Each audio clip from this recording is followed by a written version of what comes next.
大家好，我是刘哥。刚才呢在客户家里看到一台 TCL 的柜体空调。这一台呢和一般的普通空调稍微有点不太一样。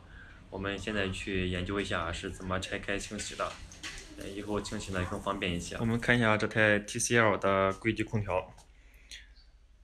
这个呢它下面是个大面板的，跟一般的有点不太一样。侧边呢也是没有螺丝的，只有上面呢有一些螺丝。这边也是没有螺丝。刚开始呢，有很多网友他这种类似的不会怎么拆。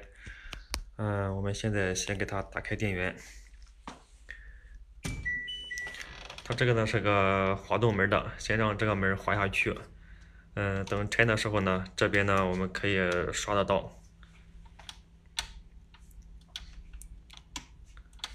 等它门下去之后呢，我们可以把电源给它拔掉。我们注意看一下右边，这边呢是这个一整块的，它其实这边是隐藏的一个开关，现在抠一下，下边也可以，或者呢从下边给它拉开，它这个门呢都可以打开了。这样的话，它那个拆法呢和一般的就一样了，上面的拆那个上面。它这边的话直接擦一下也可以，想拆的话也可以。这边螺丝拆掉，就可以把这个面板给拿掉了。其他的拆法都是一样的。它这个过滤网呢也是在里边隐藏着。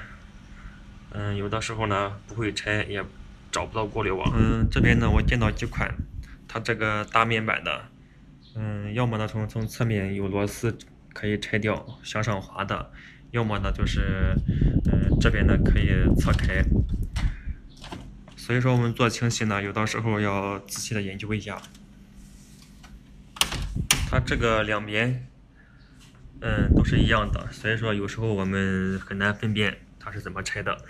刚才呢顺便研究了一下，客户说他研究了好几年也没有发现过滤网是怎么拆的，也看不到，所以说他一直没有清洗过。